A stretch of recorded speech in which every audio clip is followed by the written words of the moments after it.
Alliance War Season 41 War 10, I think? Yeah, sure. 4 Loki's facing Chaos. I haven't faced these guys in a few seasons. Good luck to them. All right, I'm going to be bringing a very interesting team for me. I'm bringing CGR because this is the second war in a row that he was not banned. I'm going to be bringing Overseer, who I've gotten to really enjoy playing this season, and I'm going to be bringing Valkyrie, one of my favorite champs of the last couple of years. Spoiler alert, one of these champs is going to be one of my new rank 5s. Anyway, moving on, Path 8A, this is the Rich Get Richer buff path, blah, blah, blah. I'm going to use Overseer because A, he gains buffs, and B, he will Fate Seal on his specials. So, the first time I recorded this voiceover, this was a lot of silence because this is a long and kind of boring fight. So I decided to just, delete that recording, speed this sumbitch up, and re-record it. Because there's really just not a whole lot to say here other than, throwing specials to Fate Seal King Groot and then, just going through your normal Overseer rotation. The only thing that was annoying about this fight is trying to bait specials out of King Groot. But, hopefully whenever Kabam changes their AI, they will fix that consistent problem. The next fight here is a Crossbones. This is also a pretty nothing fight. Crossbones is a global defender, but who really cares? I'm not going to be using a Mystic. I'm still using Overseer. So let's speed this sucker up too, because there's also really not a whole lot to it. Baiting special ones and then just beating Crossbones' face in. I mean, what can you really say? Yeah.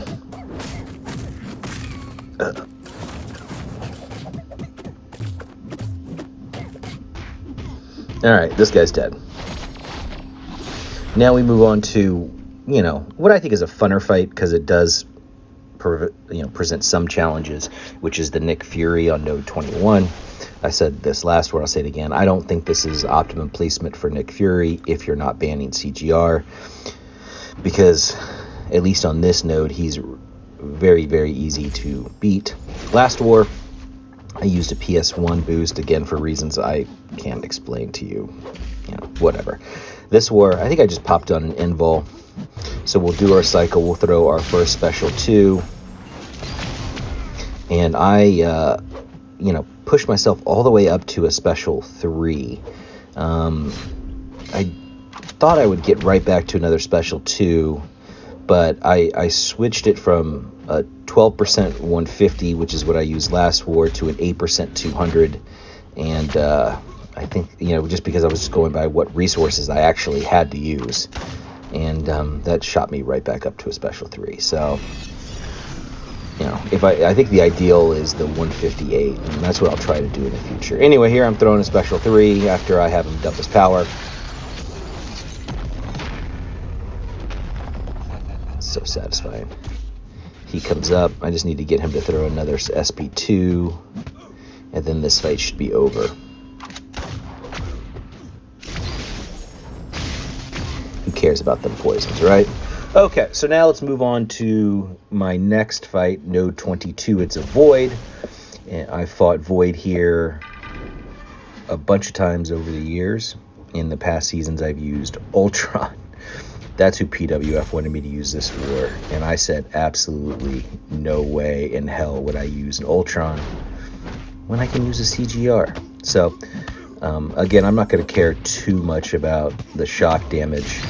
I just want to get into my rotation here so that way I can take him down, and Void will be rinsed in 2 special 2s. So, let's just go ahead and get it fired up, and he dead.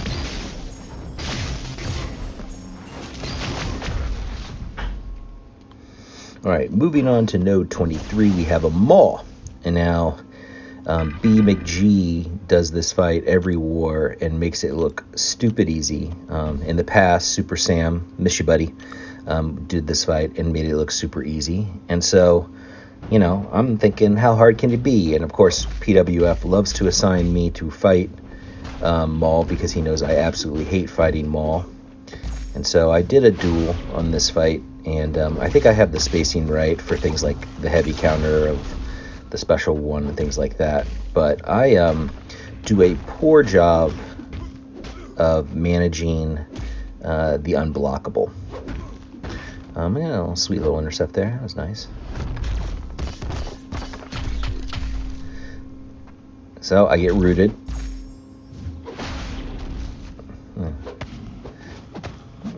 Lose my indestructible. But I mean, I'm not really gonna die to a maul by getting hit. I'm gonna die to a maul from degenning, right? Like, that's how people die to maul. And the main thing that I want to do is avoid dying like PWF did by getting caught by Maul's SP2 on a dashback. So there we had him going, the falter being placed right as I'm throwing the special. I needed to knock him down before I threw that special. That's a play error on my part. It probably would have made this fight go a lot smoother. Here I actually get nailed by the unblockable special too, because again, I don't do a good job of being aware of that timer. And now he's almost down. And now I'm just praying that I don't, mess this up. But one little poke, Maul goes down. All right, moving on to path 8B. Here we have a Gore after yet another mastery swap, because, oh man, I had to swap mastery so many times this war. That's where all my units go. I'm using CGR. Now, you're going to laugh because you'll see I start off with 1 bar of power because I used a power start boost here. And the reason I used a power start boost is because Manuel, the Menace, was in my ear being like, oh, you're going to use a power start 1 for that fight? And I was like, yeah, sure, why? Why not? If I had actually exercised any brain power, not Manuel's forte, but if I'd exercised any brain power, I would realize there's absolutely, again, zero need to use a power start 1 boost with CGR. I'm just going to blame, long COVID and having like brain fog for some of this nonsense. So yeah, now I'm going to eat a special 3, but there's really no buffs on the Gore, so this is not going to be super painful. It's going to push me to a special 2, and I will absolutely rinse him. All right, so final fight this war is this thing on 53. Yeah, this is a very, very easy Valkyrie fight. I did leave on double edge because I did not want to change masteries for this fight. I figured, yeah, why the heck not? And so, the goal here is just hitting thing, building your combo. So you get the Pierce buffs. Once you get the Pierce buffs, you ignore his unstoppable, and you basically just turn thing off. So the only goal then here is not to parry. I will go ahead and reverse my combo here in a second, just so that way I can get a bulwark to prevent myself from being stunned. So, and yeah, other than that, it's just kind of a long fight, but it is a easy one. Things a lot easier when you don't have to worry about, him going unstoppable, so you just don't have to pay any attention to his rock stacks whatsoever. Yep, that's it for Clown. I had an undefeated, or I guess deathless war for Loki 1, so I'll see you in the next life, Jack.